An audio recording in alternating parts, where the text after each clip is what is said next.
Hello students, कैसे हैं आप लोग। देखो, आज फिर से हम लोग आ गए एक नए चैप्टर का मॉक टेस्ट लेकर, जिसका नाम है फिजिकल प्रॉपर्टीज ऑफ मैटर, मतलब पदार्थों का, ठीक है, भौतिक गुण।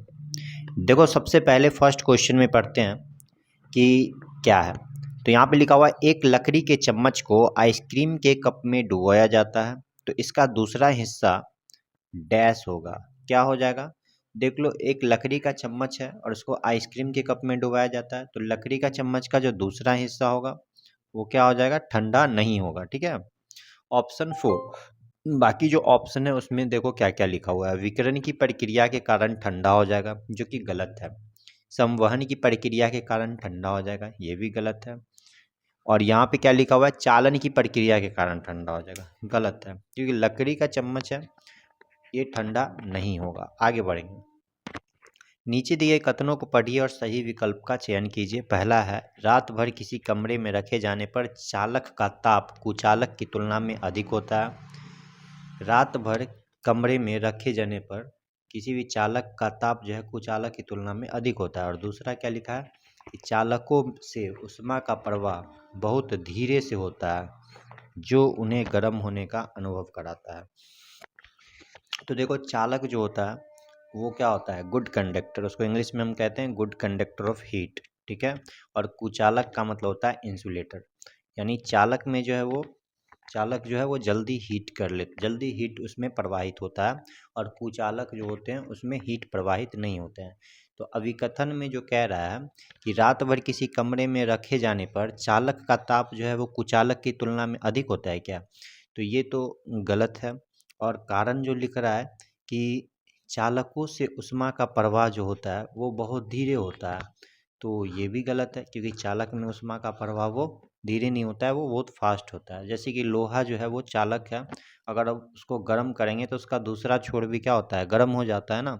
इसलिए चालक में ऊष्मा का प्रवाह धीरे नहीं होता है, फास्ट होता है। तो दोनों हमारा अभिकथन और कारण दोनों गलत है, तो अभिकथन और कारण दोनों गलत है, ऑप्शन 4 हो जाएगा। ठीक है। नेक्स्ट क्वेश्चन पे आएंगे। निम्नलिखित में से कौन अन्यों की तुलना में तरल अवस्था में ऊष्मा का अच्छा चालक है?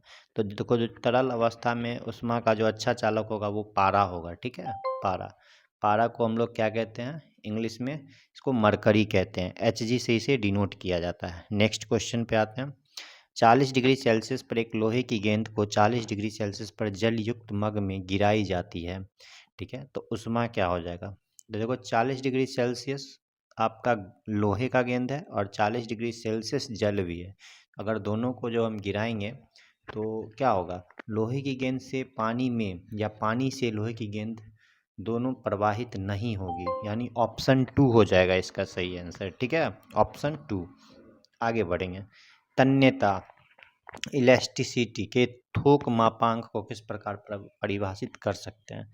तो देखो, तन्यता जो होता है ना, जिसको हम खींच खींच के जो है वो क्या करते हैं उसको? तनाव, इसका तनाव और खिंचाव जो दिख रहा है ना, फर्स्ट ऑप्शन वही हो जाएगा इसका। ठीक है। मात्रात्मक तनाव और मात्रात्मक खिंचाव। इसका सिलिकॉन किस प्रकार का पदार्थ है? तो सिलिकॉन जो है ना वो अर्धचालक है, सेमीकंडक्टर है, तो सिलिकॉन अर्धचालक है। नेक्स्ट क्वेश्चन पे आते हैं। निम्नलिखित में से कौन उच्च वोल्टता संचार पदार्थों में प्रयोग होता है? देखो, उच्च वोल्टता वाला जो होगा वो आपका क्या हो जाएगा? जो उच्च वोल्टता वाला पदार्थ है, देखो इसका जो सही आंसर होगा वो होगा अल्युमिनियम। ठीक है। इसका जो सही आंसर होगा अल्युमिनियम होगा, क्योंकि ये उच्च वोल्टता संचार पदार्थों में प्रयोग होता है अल्युमिनियम। ऑप्शन के अकॉर्डिंग देख लीजिए, तांबा, अल्युमिनियम, सिलिकॉन है, तो अल्युमिनियम इसका सही आंसर हो जाएगा। नेक्स्ट क्वेश्चन पे आते हैं। निम्नलिखित में से कौन अधिचालकता का पहला सिद्धांत था? तो देखो, निम्नलिखित में से कौन अधिचालकता का पहला सिद्धांत था? क्या लिखा हुआ है? तो जीन जबर्ग लैंडो सिद्धांत, लंदन सिद्धांत, प्रतिध्वनित वैधानिक बंध सिद्धांत, और क्या लिखा है? क्वांटम क्षेत्र सिद्धांत। देखो, अति चालकता का पहला सिद्धांत तो लंदन सिद्धांत था, तो यही हो जाएगा इसका आंसर। नेक्स्ट क्वेश्चन पे आते हैं। सोने की शुद्धता किस में मापी जाती है? तो सोने की शुद्धता जो है कैरेट में मापी जाती है, कैरेट। ठीक है। आगे बढ़ेंगे। निम्नलिखित में से कौन सबसे अधिक तन्य धातु है? ठीक है। तो सबसे अधिक तन्य धातु यहाँ पे सोना है। ठीक है। सोना को ज़्यादा हम खींच सकते हैं और पतला तार बना सकते हैं, तन्य है। तो यहाँ पे ऑप्शन मेरा सेकंड हो जाएगा।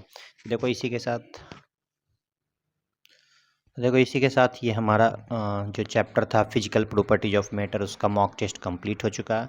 तो इसी तरीके का वीडियो देखने के लिए हमारे इस चैनल को सब्सक्राइब करें ताकि हमारा आने वाला वीडियो आप लोगों तक पहुंच सके। ठीक है, फिर से हम लोग आएंगे नेक्स्ट डे एक नए चैप्टर का मॉक टेस्ट लेकर। तब तक सभी स्टूडेंट्स अच्छे से पढ़ाई करें। धन्यवाद।